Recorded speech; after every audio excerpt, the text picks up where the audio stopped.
Morning friends, இன்னைக்கு நம்ம என்ன டாபிக் பார்க்க போறோம் அப்படின்னா சாயில் மெக்கானிக்ஸ்ல ஸ்டெபிலைசேஷன் ஆஃப் சாயில் நம்ம பார்க்க போறோம். சரிங்களா? சாயில் ஸ்டெபிலைசேஷன் ரொம்ப ரொம்ப முக்கியமான ஒரு டாபிக். சரிங்களா? ஸோ ப்ரீவியஸ் வீடியோ நம்ம என்ன படித்தோம்? Finite slope, infinite slope, stability of slope படித்தோம். ஷியர் ஸ்ட்ரென்த் ஆஃப் சாயில் நம்ம படித்தோம். அடுத்து பார்த்தீங்கன்னா ரீடைனிங் வால், எர்த் ப்ரெஷர் படித்தோம். சரிங்களா? ஸோ அதில் நம்ம ஒரு சில கேஸ்லாம் படிச்சிருப்போம் இல்லைங்களா? இந்த ஆங்கிள் ஆஃப் இன்டர்னல் ப்ரெஷர் வந்து கம்மியாக இருக்குது, கொகிஷன் வந்து அதிகமாக இருக்குது. ஸோ அதெல்லாம் வந்து பார்த்திங்கன்னா எப்படி வந்து ஸ்ட்ரென்த்தை அஃபெக்ட் பண்ணுறது அப்படின்றத நம்ம படித்தோம். சரிங்களா? ஸோ இப்போ இது என்ன டாபிக் அப்படின்னா, அந்த ஃபேக்டர்ஸ் வந்து பார்த்திங்கன்னா எப்படிலாம் நம்ம சேஞ்ச் பண்ணுறது. இப்போ ஆங்கிள் ஆஃப் இன்டர்னல் ஃப்ரிக்ஷன் ஒரு சாயில் லெஸ்ஸாக இருக்குது அப்படின்னா அதை நம்ம என்ன பண்ணோம், மேக்ஸிமம் கம்ப்ரெக்ஷன், அதாவது காம்ப்ரெக்ஷன் நம்ம பண்ணலாம். பண்ணி நம்ம ஆங்கிள் ஆஃப் இன்டர்னல் ஃப்ரிக்ஷனை இன்க்ரீஸ் பண்ணலாம்.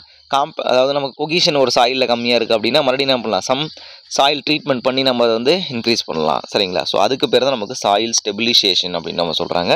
சம் ப்ராப்பர்ட்டி வந்து பார்த்திங்கன்னா நமக்கு இம்ப்ரூவ்மெண்ட் பண்ணுறதுக்கு. சரிங்களா? இதில் வந்து கண்டிப்பாக ஒரு கொஸ்டின்ஸ் கேட்கலாம். ஓகேங்களா? இது ஒரு தியரி கொஸ்டின். தியரி தான் நமக்கு சாயில் ஸ்டெபிலைசேஷன் வந்து பார்த்திங்கன்னா நமக்கு ஒரு தியரி தான். இந்த அடுத்து வந்து பார்த்திங்கன்னா இந்த சாயில் எக்ஸ்ப்ளரேஷன், அதாவது சாயில் சாம்பிளை எடுத்து நம்ம டிஸ்டர்ப்டு அன்டிஸ்டர்ப்டு சாம்பிள் நம்ம படிச்சுட்டு வந்தோங்களா? ஸோ அப்படின்னா என்ன? ஸோ அதை வந்து டிஸ்டர்ப்டு அப்படின்னு சொல்லும்போது நமக்கு எந்த ரேஷியோ, அதாவது நமக்கு volume change or area ratio எவ்வளோ இருக்கணும் அப்படின்னு சொல்கிறத நம்ம டீட்டெயிலாக இந்த வீடியோவில் நம்ம பார்க்கலாம். சரிங்களா? ஓகே, போகலாங்களா? Soil stabilization, increasing the strength and stability of the soil. Soil stabilization means increasing the strength of the soil and stability of the soil அப்படின்னு நம்ம சொல்லுவோம். இதான் வந்து சாயில் ஸ்டெபிலைசேஷன். ஸோ அப்புறம் என்னென்ன ப்ராசஸ் இருக்குது இதில் வந்து கேட்குற கொஸ்டின்ஸ் இதுதான். இந்த லைம் ஸ்டெபிலைசேஷன் யாருக்கு, கெமிக்கல் ஸ்டெபிலைசேஷன் யாருக்கு, மெக்கானிக்கல் ஸ்டெபிலைசேஷன் யாருக்கு அப்படின்னு சொல்லி தான் கொஸ்டின் கேட்டிருக்காங்க.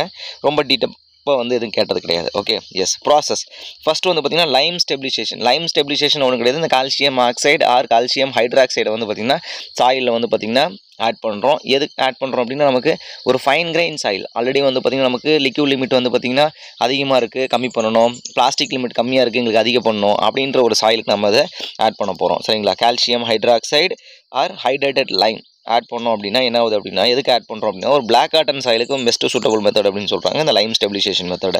Lime is added in lime is added in soil reduced liquid limit. Yes. அப்போ என்ன பண்ணோம் அப்படின்னா, ஒரு ரொம்ப பிளாக் காட்டன் சாயில் அப்படின்றது நமக்கு என்ன இருக்கும், ஆல்ரெடி வந்து பார்த்திங்கன்னா ஒரு குளம் தான் நமக்கு இருக்கும். சரிங்களா? It is like unstability of soil அப்படின்னு நம்ம சொல்லுவோம். ஸோ அதில் வந்து லைம் ஆட் பண்ணோம் அப்படின்னா நமக்கு கெட்டியாக ஆரம்பிக்கும். சரிங்களா? ஒரு லைம் வந்து பார்த்திங்கன்னா பவுடர். ஓகேங்களா? பவுடர் நம்ம ஆட் பண்ணும்போது நமக்கு என்ன ஆகும், எங்கெங்கெல்லாம் வாட்டர் கண்டென்ட் இருக்கோ அந்த கேப்பில் அதை ஃபில் பண்ணிவிட்டு நம்ம என்ன பண்ணோம், அந்த இடத்துல நமக்கு பேஸ்ட் மாதிரி நமக்கு ஃபார்ம் ஆகும். ஆல்ரெடி தண்ணியாக இருக்கிற இடத்துல கொஞ்சம் பேஸ்ட் மாதிரி ஃபார்ம் ஆகும். ஸோ அதனால் லிக்யூட் லிமிட் நமக்கு குறையும். இன்க்ரீஸ் இந்த பிளாஸ்டிக் லிமிட். S, correct. அப்போ நம்ம பேஸ்ட் இன்க்ரீஸ் ஆகும் நமக்கு ஸ்டிஃப்னஸ் அதிகமாகுமா? அதிகமாகும் அப்படின்னா கம்பேர்ட் டு லிக்யூட் அண்டு அந்த பிளாஸ்டிக். ஓகே, அதை தான் கம்பேர் பண்ணணும் நம்ம. Increasing the plastic limit and final result நமக்கு என்ன ஆகுது அப்படின்னா பிளாஸ்டிசிட்டி இண்டெக்ஸ் வந்து டிக்ரீஸ் ஆகுது. ஏன்னா plasticity index IP is equal to இங்கே எழுதிருக்க பாருங்க, plasticity IP is equal to liquid limit minus plastic limit. இப்போ லிக்யூட் லிமிட் டிக்ரீஸ் ஆகுதுன்னு சொல்லிட்டான். அப்போ இது 5, இது ஒரு ஃபஸ்ட்டு 10 இருந்தது, அப்புறம் 5 மாறுதுன்னு வச்சுக்கோங்க. 5 மைனஸ் இந்த பிளாஸ்டிக் லிமிட் என்ன சொல்லணும், இன்க்ரீஸ் ஆகும்னு சொல்லணும். அப்போ 10. அப்போ நெகட்டிவில் போகுது. Negative denoted 0. Plasticity index negative என்ன பண்ணணும், நம்ம என்ன பண்ணோம், மென்ஷன் பண்ணுறது 0ன்னு மென்ஷன் பண்ணோம். ஸோ ஃபைனலாக வந்து டிக்ரீஸ் தான் நமக்கு ஆகுது. ஓகேங்களா? எஸ். ஸோ எவ்வளோ ஆட் பண்ணுறோம் அப்படின்னா 4 to 6% weight of the soil நம்ம ஆட் பண்ணுறோம். Increasing the plastic limit of the soil அப்படின்னு நம்ம சொல்கிறோம். ஸோ இதெல்லாம் நமக்கு என்ன நடக்குது அப்படின்னா, ஸ்ட்ரென்த் வந்து இன்க்ரீஸ் ஆகுது, ஸ்டெபிலிட்டி இன்க்ரீஸ் ஆகும், ட்ரை டென்சிட்டி வந்து நமக்கு குறையுது அப்படின்றாங்க. ட்ரை டென்சிட்டி வந்து நமக்கு குறையுது. அப்போ ட்ரை டென்சிட்டி வந்து நமக்கு இன்க்ரீஸ் ஆனால் நீங்கள் ஸ்ட்ரென்த் வந்து பார்த்திங்கன்னா அதிகம் தானே ஆகும்னு சொல்கிறீங்க. இப்போ ஏன் வந்து இங்கே குறையணும், ஸ்ட்ரென்த் எப்படி இன்க்ரீஸ் ஆகுது அப்படின்னா, it is depending upon the location. ஓகேங்களா? இப்போ நம்ம ட்ரை டென்சிட்டி விட வெட் சைட் ஆஃப் ஆப்டிமம் வந்து பார்த்திங்கன்னா core of earth dam use பண்ணுறாங்களா, சேம் கான்செப்ட் தான். ஓகேங்களா? ஒரு ட்ரை சாயில் அப்படிங்கும்போது நமக்கு இட் இஸ் வாட்டர் கண்டென்ட் இருக்கும் இல்லைங்களா, அதனால் நமக்கு நிறைய water observed water, hygroscopic water, structural water. So அதனால் வந்து பார்த்திங்கன்னா நமக்கு ரியாக்ட் ஆகிட்டு is reduced compared to previous value. ரொம்ப ரெடியூஸ் பண்ணாது, ஜஸ்ட் 1 to 2% அவ்வளோதான், அந்த ரேஞ்சு தான். அப்போ ஃபைனலாக வந்து ட்ரை டென்சிட்டி நமக்கு ரெடியூஸ் ஆகுது. அதுதான் நமக்கு விஷயம். ஓகே, ஸோ இந்த லைம் ஸ்டெபிலைசேஷன் ஒரு இம்பார்ட்டன்ட் மெத்தட். ஸோ இப்போ லைம் ஸ்டெபிலைசேஷன் அப்படின்னு நம்ம என்ன சொன்னோம், இட் இஸ் ஆடிங் இந்த calcium hydroxide or calcium oxide into the lime, reduce the liquid limit and increase in the plastic limit. Finally plasticity index is reduced அப்படின்னு நம்ம சொல்கிறோம். ஓகேங்களா? ஸ்ட்ரென்த் இன்க்ரீஸ் ஆகும், ஸ்டெபிலிட்டி இன்க்ரீஸ் ஆகும், ட்ரை டென்சிட்டி டிக்ரீஸ் ஆகும். இது ரொம்ப ரொம்ப முக்கியமான ஒரு statement question. Okay, yes. Mechanical stabilization எந்த ஒரு கெமிக்கலும் நாங்கள் யூஸ் பண்ண மாட்டாங்க. சரிங்களா? ஜஸ்ட் 2 சாயிலை வந்து மிக்ஸ் பண்ணுவோம். கோர்ஸ் கிரைன் சாயிலும் ஃபைன் கிரைன் சாயிலும் மிக்ஸ் பண்ணுவோம். இல்லை ஒரு சி சாயிலும் பை சாயிலும் மிக்ஸ் பண்ணி சி பை சாயிலும் நாங்கள் வந்து கன்வெர்ட் பண்ணுவோம். இதான் எங்களுடைய கான்செப்ட். அவ்வளோதான், முடிஞ்சது. Mixing of 2 or more soil, sandy or clay, no chemical is mixing, well grading mixing அப்படின்னு சொல்லுவோம். வெல் கிரேட் மிக்சிங் நாங்கள் மாற்றுறோம். ஓகேங்களா? அப்போ மிக்சிங் ஆஃப் 2 சாயில்ஸ் அப்படின்னா சாண்டி சாயிலும் கிளே சாயிலும் மிக்ஸ் பண்ணி நம்ம C5 சாயிலை கன்வெர்ட் பண்ணுறோம். அவ்வளோதான். வித்தவுட் கெமிக்கல் ஆட் பண்ண மாட்டோம். Okay, chemical stabilisation. ஓகே, இப்போ நாங்கள் என்ன பண்ணுவோம் அப்படின்னா கெமிக்கலை நாங்கள் ஆட் பண்ணுவோம். கெமிக்கல் ஆட் பண்ண நம்ம என்ன பண்ணுவோம், சம் ப்ராப்பர்ட்டி நம்ம வந்து சேஞ்ச் பண்ணுறதா நமக்கு வந்து கெமிக்கல் ஸ்டெபிலைசேஷன் சொல்கிறோம். Using for control water content repulsion. Okay, water content repulsion in sub base pavement அப்படின்னு சொல்கிறோம். Sub base and subgrade pavement அப்படின்னு நம்ம சொல்கிறோம். சரிங்களா, சப் பேஸ் பேமெண்ட். ஸோ அப்போ அந்த வாட்டர் ரிபல்ஷன் அப்படின்னு என்னென்னா, அதாவது தண்ணி உள்ளே போகிறத வந்து தடுக்கும். Water repulsion. ஓகேங்களா, தண்ணி வந்து பார்த்திங்கன்னா என்னென்னா ஒரு போரஸ்குள்ளே வந்து ஊடுருவதை வந்து பார்த்திங்கன்னா உள்ளே போகிறத வந்து நிறுத்தும். அதுக்கு பார்த்தா வாட்டர் ரிபல்ஷன் அப்படின்னு சொல்லுவாங்க. சரிங்களா. ஸோ அப்போ அவர் யார், அதாவது வாட்டர் கிளாஸ் அப்படின்னு சொல்கிறாங்க. அந்த கெமிக்கல் நேம் வந்து பார்த்திங்கன்னா வாட்டர் கிளாஸ். அப்போ அந்த கெமிக்கல் நேம் வாட்டர் கிளாஸ் அப்படின்னா அவர் யார், calcium chloride and silicon dioxide அப்படின்னு சொல்கிறாங்க. Calcium chloride and silicon okay, sodium silicate and calcium chloride அப்படின்னு சொல்கிறோம். ஓகேங்களா, water repulsion agent is water கிளாஸ்னு சொல்லுவோம். Sodium silicate and calcium chloride. ஓகேங்களா, calcium chloride and sodium silicate தான் நமக்கு வந்து பார்த்திங்கன்னா வாட்டர் ரிபல்ஷன் ஏஜென்ட். இது மட்டும் என்னென்னு தெரிஞ்சு வச்சுக்கோங்க, ரொம்ப டீப்பாக தேவையில்லை. அடுத்து ஜியோடெக்டைல்ஸ் மெம்பர் அப்படின்னா நமக்கு மெஷ் மாதிரி இருக்கும். It's having some permeable mesh மாதிரி இருக்கும் நமக்கு. ஓகே, ஸோ அப்போ எங்கெல்லாம் நமக்கு வந்து பார்த்திங்கன்னா சாயில் ஸ்டெபிலிட்டி தின் மெம்பர் ஒரு மெஷ் மாதிரி இருக்கும். எங்கே சாயில் ஸ்டெபிலிட்டி வந்து நம்ம கம்மியாக இருக்குது அப்படின்னா ஸோ அந்த இடத்துல இது நம்ம யூஸ் பண்ணலாம். It will given some permeability also. ஓகேங்களா, ஸோ பாலிஸ்டர் பாலிப்ரோப்ளைன் மெஷ் தான் நமக்கு வந்து யூஸ் பண்ணுறது. Okay, it is having some permeable. Geotextiles member, textiles அப்படின்னா கிளாத்னு ஞாபகம் வச்சுக்கோங்க, அது பர்மிபிலிட்டி இருக்கும். ஜியோ மெம்பரைன் யூஸ் தான் பர்மிபிலிட்டி இருக்காது. வெரி லோ பர்மிபிள் ஷீட் அப்படின்னு சொல்லுவோம். வெரி லோ பர்மிபிள் ஷீட் எங்கே யூஸ் பண்ணுறோம் அப்படின்னா பிரிட்ஜ் கன்ஸ்ட்ரக்ஷன் அந்த இடத்துல நம்ம யூஸ் பண்ணலாம். இது வந்து நம்ம ஷீட் பைல் டவுன் ஸ்ட்ரீம் செக்ஷன்ஸில் வந்து பார்த்திங்கன்னா எங்கெங்கே யூஸ் பண்ணுறோம் அப்படின்னா ஜியோடெக்டைல்ஸ் யூஸ் பண்ணலாம். ஓகே, ஏன்னா தண்ணி வந்து வெளியே போகிறதுக்காக. ஜியோ மெம்பரைன் என்ன அப்படின்னா வாட்டர் வந்து என்ட்ரி ஆகாமல் இருக்கிறதுக்கு. ஓகேங்களா, அப்ஸ்ட்ரீம் சைடில் வாட்டர் வந்து என்ட்ரி ஆகாமல் இருக்கிறதுக்கு யூஸ் பண்ணலாம். டவுன் ஸ்ட்ரீம் சைடில் வந்து பார்த்திங்கன்னா எக்ஸாம்பிள் பாருங்கள், இதை ஒரு வாட்டர் செக்ஷன் வச்சுக்கோங்க. இது நமக்கு அப்ஸ்ட்ரீம் சைடு, இது வந்து டவுன் ஸ்ட்ரீம் சைடு. ஸோ இந்த இடத்துல வாட்டர் என்ட்ரி ஆகாமல் இருக்கிறதுக்கு நம்ம ஜியோ மெம்பரைன் யூஸ் பண்ணணும். ஓகேங்களா, ஒருவேளை எனக்கு என்ட்ரி ஆகி வந்து லீக்கேஜ் ஆகிட்டு இருக்குது அப்படிங்கும்போது இந்த இடத்துல ஜியோடெக்டைல்ஸ் யூஸ் பண்ணணும். ஏன்னா தண்ணி உள்ளே இருக்கக்கூடாது, லீக்கேஜ் ஆகிட்டு வெளியே வந்துடணும். ஓகேங்களா, yes. So cement and bitumen இது நமக்கு வந்து ஒரு சாயில் ஸ்டெபிலைசேஷனில் யூஸ் பண்ணக்கூடிய ஒரு மெட்டீரியல் தான். சிமெண்ட் யாருக்கு யூஸ் பண்ணணும்னா கோர்ஸ் கிரைன் சாயில் கிராவலுக்கு யூஸ் பண்ணுவோம். பிட்டுமன் யாருக்கு யூஸ் பண்ணால் ஃபைன் கிரைன் சாயில் யூஸ் பண்ணுவோம். சில்ட் அண்டு ஃபைன் கிரைன் சாயிலுக்கு நம்ம யூஸ் பண்ணுவோம். ரொம்ப ரொம்ப முக்கியமான ஒரு மெத்தட்ஸ் அப்படின்றோம். ஸோ இப்போ இதுவரையிலும் வந்து பார்த்திங்கன்னா நமக்கு ஒரு general okay. So what is what அப்படின்னு சொல்லிட்டு நம்ம படித்தோம். அதாவது lime stabilization, mechanical stabilization, chemical stabilization, geo membrane, geotextiles, cement and bitumen. ஓகேங்களா, ஸோ இதெல்லாம் வாட் இஸ் வாட் தெரிஞ்சு வச்சுட்டிங்கன்னா போதும். இது வந்து டீப்பாக கொஸ்டின் ஒரே ஒரு கொஸ்டின் கேட்டாங்க, மெக்கானிக்கல் ஸ்டெபிலைசேஷன் என்ன, 2 or more soil mixed with making the soils more stability. அவ்வளோதான், கேட் எக்ஸாம் ஒரே ஒரு டைம் கேட்டிருக்காங்க, வேறு எதுலையும் கேட்கல. Okay, yes. ஸோ டெஸ்ட் அப்போது ஒரு சாயிலுக்கு வந்து பார்த்திங்கன்னா இது வால்யூம் வந்து இவ்வளோ இன்க்ரீஸ் ஆகுது, வால்யூம் வந்து டிக்ரீஸ் ஆகுதுன்னு எப்படி கண்டுபிடிப்பீங்க, ப்ளஸ் அதுக்கு என்னென்ன டெஸ்ட் நீங்கள் யூஸ் பண்ண போகிறீங்க. ஒரே அதாவது வாட்டர் வெட்டிங் ஏஜென்ட் மட்டும் இல்லாமல் டிஃப்ரெண்ட் ஏஜென்ட், அதாவது நமக்கு kerosene, water, so different fluids இருக்கும்போது எப்படி வந்து நமக்கு வால்யூம் இன்க்ரீஸ் ஆகுது அப்படின்றத நம்ம பார்க்கலாம். ஓகேங்களா, எஸ். ஃப்ரீ ஸ்வெல்லிங் டெஸ்ட் அப்படின்னு சொல்கிறோம். என்ன சொல்கிறோம், free swelling test. First it is used for checking swelling pressure அப்படின்னு சொல்கிறோம். என்ன ப்ரெஷர் இது, ஸ்வெல்லிங் ப்ரெஷர். அப்போ அந்த ஸ்வெல்லிங் ப்ரெஷர் நம்ம எங்கே யூஸ் பண்ணுறோம் அப்படின்னா இப்போது ஸ்வெல்லிங் வந்து பார்த்திங்கன்னா ரொம்ப கம்மியாக இருக்கணும். எங்கே கம்மியாக இருக்கணும் நம்ம சொல்லியிருக்கோம் already, core of the earth டேமில். ஓகேங்களா, அந்த ஸ்வெல்லிங் அதிகமாச்சு நமக்கு என்ன ஆகும், கிராக் நமக்கு அதிகம். எஸ். ஸோ இப்போ ஸ்வெல்லிங் ப்ரெஷர் நம்ம கம்மியாக இருக்குன்னு படிச்சிருக்கோம். Core of the earth dam, அதாவது wet side of optimum use பண்ணுறோம். அப்போ அந்த ஸ்வெல்லிங் ப்ரெஷர் நம்ம எவ்வளோ இருக்குன்னு பார்க்கணும் ஒரு சாயிலுக்கு. அதுக்கு என்ன டெஸ்ட் பண்ணுறது அப்படின்னு நம்ம பார்க்கலாம். Use for check swelling pressure. அப்போ swelling pressure value less than 20 இருந்தால் ஓகேங்களா, கம்மியாக இருக்கணும். ஓகேவா, no failure. Swelling pressure greater than 20 இருந்தால் ஃபெயிலியர் இஸ் பாசிபிள் அப்படின்னு சொல்கிறோம். ஸோ இந்த ப்ரெஷருக்கும் ஸ்வெல்லிங்க்கு எப்படி ரிலேஷன் ஆச்சு, it is find outing depending upon the volume change. Some percentage கொடுத்துருக்காங்க, அந்த பர்சன்டேஜ் விட்டு ப்ரெஷர் எவ்வளோன்னு சொல்லிட்டு சம் கிராஃப் ட்ராப் பண்ணி நம்ம கண்டுபிடிச்சிக்கலாம். Same as the bulking concept கிடையாது, இது தப்பு. ஓகேங்களா, பல்கிங் கான்செப்ட் வேறு. பல்கிங் கான்செப்ட் நமக்கு என்ன இருக்கும், initial height h1 minus h2 divided by h2 தான் நம்ம கண்டுபிடிப்போம். சரிங்களா, இனிஷியல் ஹைட் வந்து பார்த்திங்கன்னா நமக்கு அதிகமாக இருக்கும், அப்புறம் கம்மியாகும். இது வந்து ஸ்வெல்லிங் அப்படின்னா வால்யூம் இன்க்ரீஸ் ஆகுறது. ஓகே, ரெண்டும் சேம் கிடையாது. ஓகே, இது தப்பு. ஸோ அப்போ நம்ம இதை நீங்கள் கான்சன்ட்ரேட் பண்ணி இதை மட்டும் கான்சன்ட்ரேஷன் பண்ணுங்கள், வேறு எதுவும் வேணாம். Okay, yes. ஸோ இப்போ swelling pressure less than 20, okay, no problem. Okay, so swelling pressure greater than 20 is possible to failure. அப்போ 20 மட்டும் ஞாபகம் வச்சுக்கோங்க. கிரேட்டர் தென் 20னா ஃபெயிலியர், லெஸ் தென் 20னா நோ ஃபெயிலியர். அப்போ ஏரியா வந்து கான்ஸ்டன்ட் எடுத்துக்கிறோம். எஸ், ஓகே, சேம் வந்து பார்த்திங்கன்னா நமக்கு பீக்கரோட சைஸ் நமக்கு வந்து பார்த்திங்கன்னா சேம் தான். ஏரியா மட்டும் நம்ம ஹைட் வந்து பார்த்திங்கன்னா கான்ஸ்டன்டாக கிடையாது, நமக்கு ஏரியா மட்டும் நம்ம கான்ஸ்டன்ட் எடுத்துக்கிறோம். அப்போது ஃப்ரீ சாயில் ஓகேங்களா, free soil or swelling soil percentage is equal to change in height. அப்போ இது ரெண்டுக்கும் ஹைட், இனிஷியலாக ஒரு ஹைட் எடுத்துக்கிறோம், சாயில் ஃபில் பண்ணிச்சு, இல்லை வாட்டர் ஃபில் பண்ணிச்சு, ஃபில் பண்ணிட்டு வெயிட் பண்ணுறோம். ஓகே, ஸோ நமக்கு எப்பவுமே 16 to 24 hours தான்.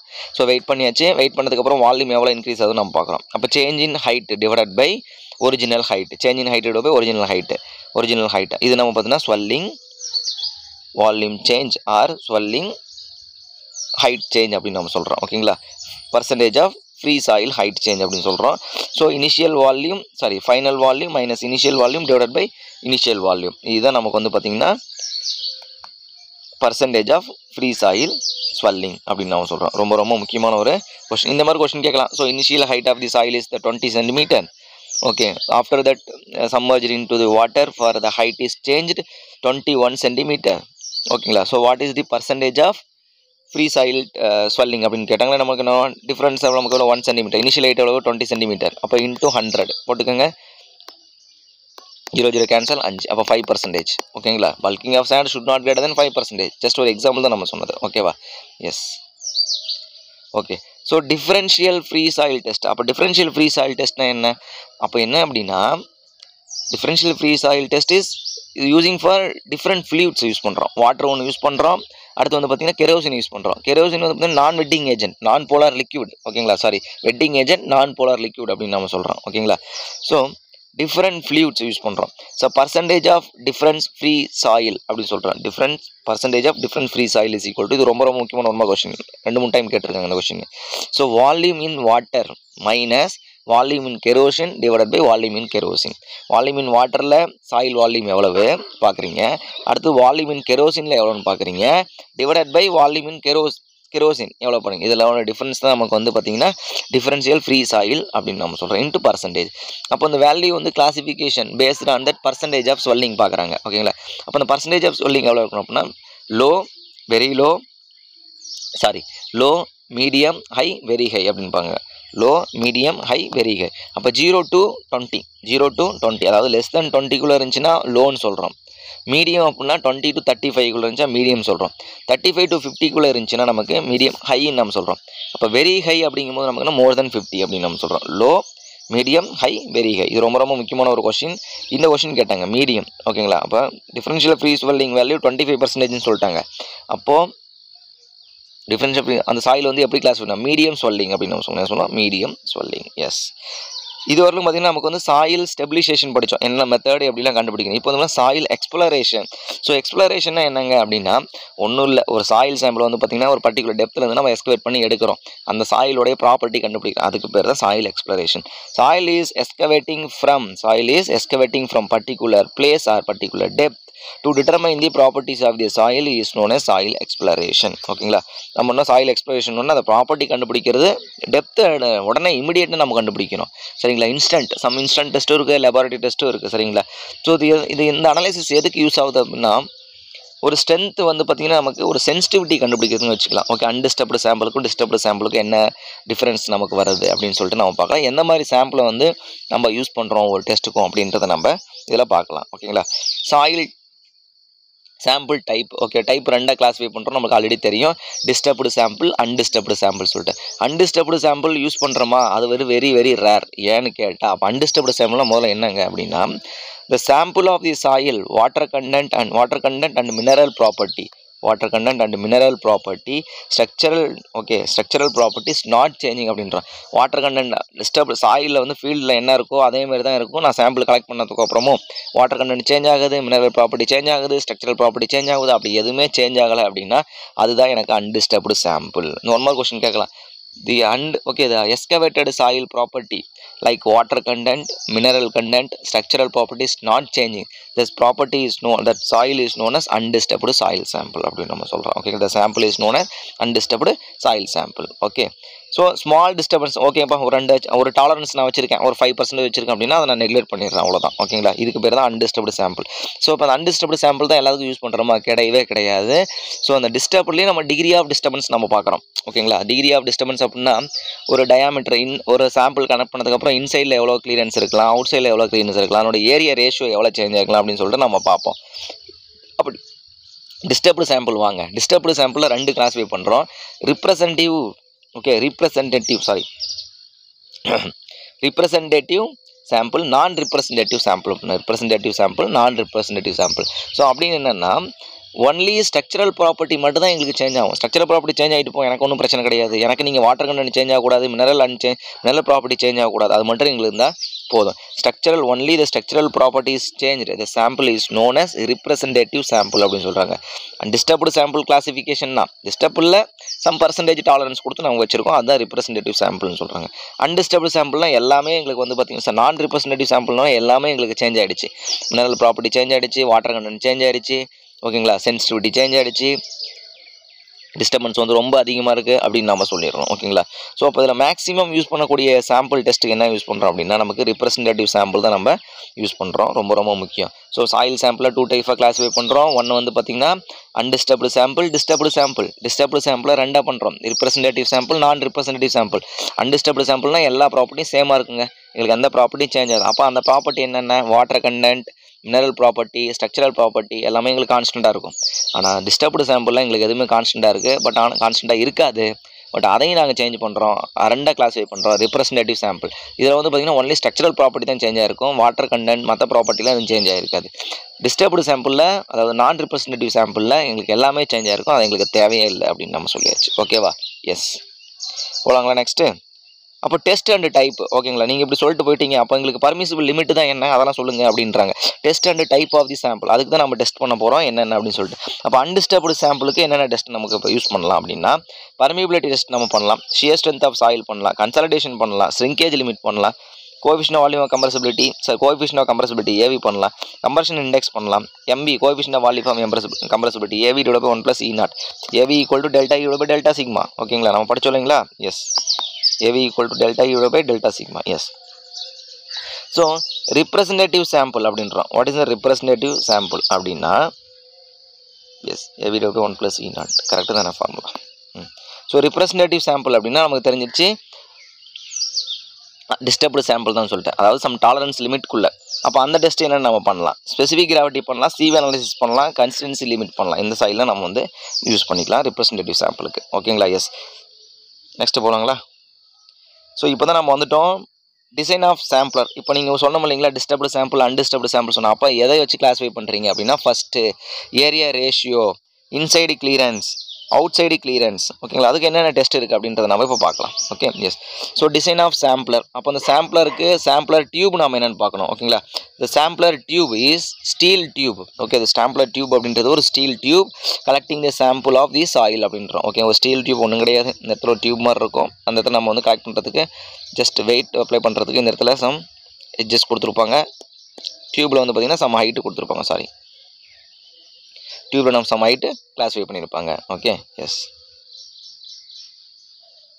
போகலாங்களா ஸோ இதுதான் நம்ம வந்து டியூப் எஸ் அப்போ வந்து பார்த்திங்கன்னா tube edge is very thin or very ஷார்ப்பாக இருக்கணும் கலெக்டிங் சாம்பிள் இஸ் பெட்டர் எதுக்கு அப்படின்னா தின் எட்ஜாக இருந்தால் நமக்கு வந்து சாம்பிள் வந்து பார்த்திங்கன்னா ஈஸியாக பெனிட்ரேட் ஆன சாம்பிளுக்குள்ளே கொஞ்சம் திக் எட்ஜாக இருந்துச்சுன்னா நம்ம என்ன பண்ணுறோம் it is affecting the sample disturbance நமக்கு வந்து அதிகமாக இருக்கும் affecting the sample collection with respect of the property of the soil அப்படின்னு கூட சொல்லிக்கலாம் நம்ம அப்போ ஃபஸ்ட்டு நம்ம இந்த சாம்பிளர் டியூப் நல்லா ஞாபகம் வச்சுக்கணும் ஓகே இந்த சாம்பிளர் டியூப் இதுதான் நமக்கு கீழே வந்து பார்த்திங்கன்னா இதுதான் நமக்கு வந்து பார்த்திங்கன்னா அந்த சாம்பிளர் டியூபோடைய ஏரியாவாக இருக்கும் ஓகே இதுதான் நம்ம சாம்பிளர் டியூப் இப்போ கீழே பாட்டத்தில் வந்து பெருசாக இருக்கும் டாப்பில் வந்து நமக்கு சின்னதாக இருக்கும் ஞாபகம் வச்சுக்கோங்க இன்சைட் டயாமீட்டர் D1 அப்படின்னு நம்ம சொல்கிறோம் outer diameter of the sample வந்து D2 அப்படின்னு சொல்கிறோம் internal diameter of the sample tube கலெக்ஷனுடைய டோட்டல் டியூப் வந்து D3 அப்படின்னு சொல்கிறோம் அவுட்டர் டயாமீட்டர் வந்து டாப் வந்து D4 அப்படின்னு நம்ம சொல்கிறோம் ஓகேங்க அப்போ ஏரியா ரேஷியோ வந்து பார்த்திங்கன்னா இதை நம்ம அந்த cutting edge okay area ratio with respect of cutting edge only ரொம்ப முக்கியமான கொஸ்டின் அப்போ area ratio with respect to total டியூப்லரா சாம்பிள் டியூபா இல்லை கட்டிங் எட்ஜான்னு கேட்பாங்க கட்டிங் எட்ஜ் டிபெண்ட் பண்ணி மட்டும்தான் இருப்பார் ஓகேங்களா yes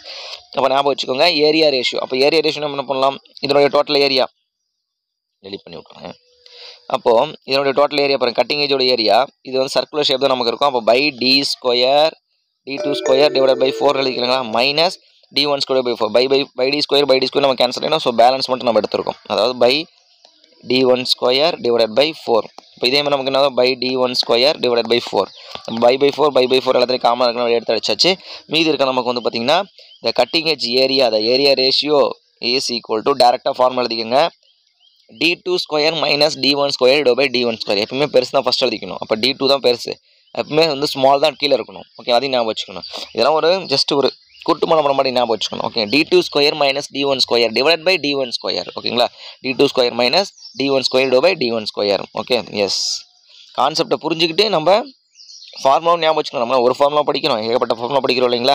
so area ratio value okay, இதெல்லாம் நான் கண்டுபிடிச்சிட்டேங்க. அப்போ ஏரியா ரேஷியோ வேல்யூ எங்களுக்கு மோர் தென் 10க்கு மேலே போனால் ஓகேவா? கிடையாது, போகக்கூடாது. அப்போ அந்த சாம்பிள் எனக்கு வேணாம். அப்போ area ratio should not greater than 10. Area ratio should not greater than 10. எனக்கு வந்து லெஸ் தென் 10% தான் இருக்கணும். அப்போ 8 to 10% இருந்தால் எங்களுக்கு வந்து குட் சாம்பிள் அப்படின்னு நம்ம சொல்கிறோம். Sample is okay. அப்போ இது மட்டும் போதுமா? எங்களுக்கு இன்சைடு கிளியரன்ஸ் வேணும். அப்போ இந்த இன்சைடு கிளியரன்ஸ் அவுட் சைடு கிளியரன்ஸ்லாம் எதுக்கு? அந்த இன்சைடு கிளியரன்ஸும் நமக்கு வேணும், அந்த சாம்பிளை வந்து அஃபெக்ட் பண்ணாமல், அதாவது டிஸ்டர்ப் பண்ணாமல் நம்ம வந்து வெளியெடுக்கிறதுக்கு.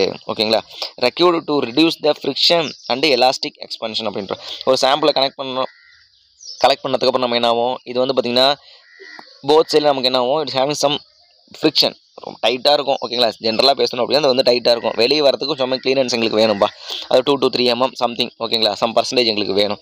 எப்படி நம்ம வந்து ரிவெட்டுக்கு வந்து பார்த்திங்கன்னா எப்படி கொடுக்குறோம்? Less than 25 mm 1.5 mm clearance, more than 25 mm 2 mm clearance கொடுக்குறோம் இல்லைங்களா. சேம் அதேமாதிரி எங்களுக்கு கிளியரன்ஸ் வேணும். அப்போ தான் எங்களுக்கு சாம்பிள் வந்து பார்த்திங்கன்னா ஈஸியாக வெளியே வரும், எந்த ஒரு டிஸ்டர்பன்ஸ் இல்லாமல். இதுதான் கான்செப்ட். ஓகேங்களா, அப்போ இன்சைடு கிளியரன்ஸ் நமக்கு எப்படி இருக்கும்? இன்சைடு கிளியரன்ஸ் யாரை டிபெண்ட் பண்ணியிருப்பாங்க? கட்டிங் எஜ்ஜோடைய D1 டிபெண்ட் பண்ணியிருப்பாங்க, சாம்பிளர் டியூபோடைய D3 டிபெண்ட் பண்ணியிருப்பாங்க அப்படின்னு நம்ம சொல்கிறோம். சரிங்களா, அப்போ போனோம் அப்படின்னா இன்சைடு கிளியரன்ஸ், அப்போ inside clearance is equal to D3 minus D1, D3 minus D1 divide by D1. ஓகேங்களா, D3 இஸ் பெருசு, D1ன்றது நமக்கு சின்னது. அப்போ D3 minus D1 divide by D1.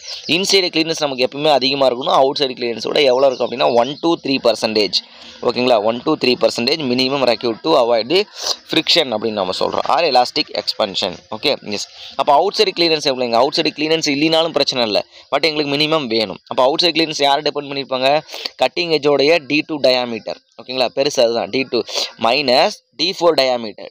ஓகேங்களா, டிவைடட் பை D4. ஓகே, சின்னதாக நம்ம போடணும். அப்போ D2 minus D4 divided by D4. ஓகேங்களா, D2 மைனஸ் இங்கே இருக்காங்க D2 minus D4 divided by D4 அப்படின்னு நம்ம சொல்லி, இது வந்து அவுட்டர் கிளியரன்ஸ்.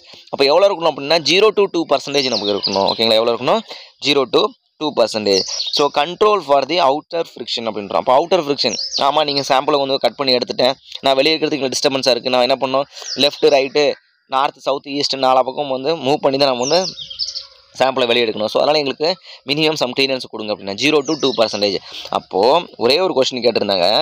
என்ன கேட்டிருந்தாங்க? ஸ்டேட்மெண்ட் கொஸ்டினில் the area ratio value greater than less than 10% the sample is good sample. Yes, acceptable. What statement 1 is true. The both general case the clearance should be always greater than 1%. ரெண்டுக்குமே என்ன கிளியரன்ஸ்லாம் அவங்க சொல்லலை. General case both clearance should be, yes, அப்போது generally both case should be greater than 1% அப்படின்னு நம்ம சொல்கிறோம். ரொம்ப ரொம்ப முக்கியமான ஒரு ஸ்டேட்மெண்ட் கொஸ்டின். ஓகே, அதாவது இந்த சாம்பிளர் டியூப் வந்து பார்த்திங்கன்னா ரொம்ப ரொம்ப ஒரு முக்கியமான கொஸ்டின். டிஆர்பியில் லாஸ்ட் டைம் 2 மார்க் கொஸ்டினில் கேட்டிருந்தாங்க. வருஷம் இந்த கேட் எக்ஸாமில் வந்து பார்த்திங்கன்னா ஒரு கொஸ்டின் கன்ஃபார்ம் கொஸ்டின், இது எந்த ஒரு சேஞ்சஸுமே கிடையாது. Area ratio not greater than 10%, D2 square minus D1 square by D1 square. அந்த சாம்பிளர் டியூப் இந்த டயக்ராம் உங்களுக்கு கண்டிப்பாக ஞாபகம் இருக்கணும். ஓகேங்களா, எஸ். அப்போ இன்சைடு கிளியரன்ஸ் எங்களுக்கு என்ன வேணும்? நமக்கு 1 to 3% நமக்கு இருக்கணும். அப்போ 1 to 3% அப்படின்னா நமக்கு என்ன வரும்? Inside clearance D3 minus D1 divide by D1. Outside clearance D2 minus D4 divide by D4. ஓகேங்களா, எஸ். அடுத்து வந்து ரெக்கவரி ரேஷியோ. அப்போ ரெக்கவரி ரேஷியோ அப்படின்னா நமக்கு என்ன?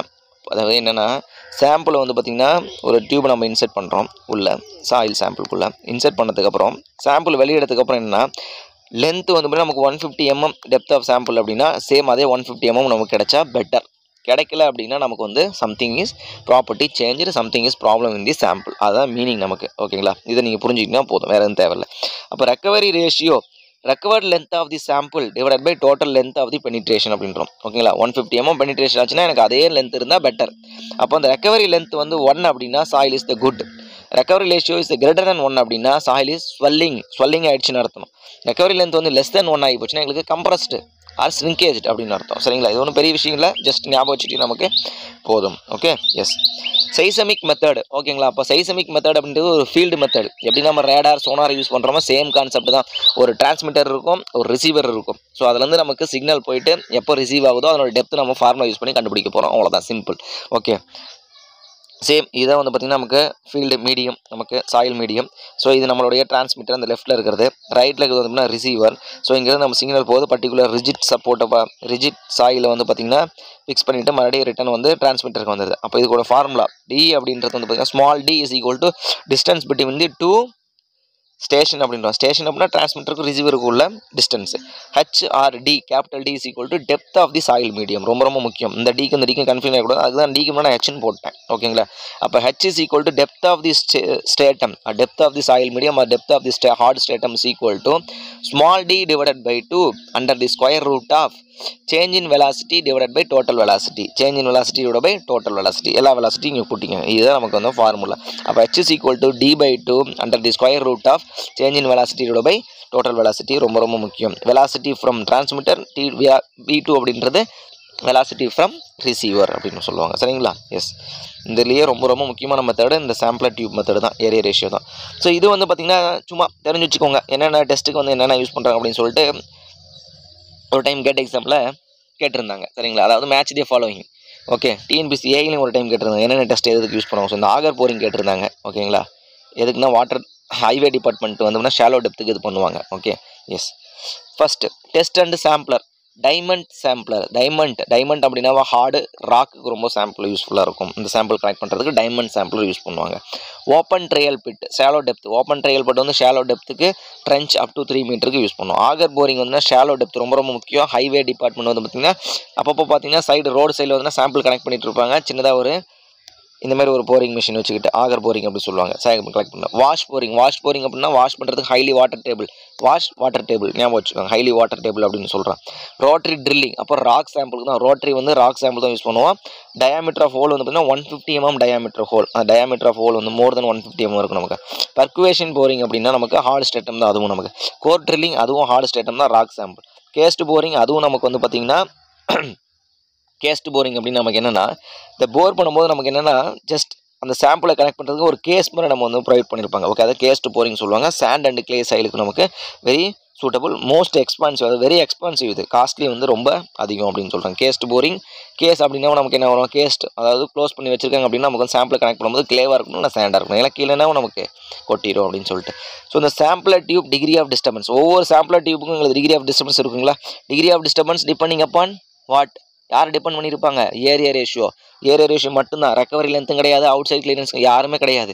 d2² - d1² by d1².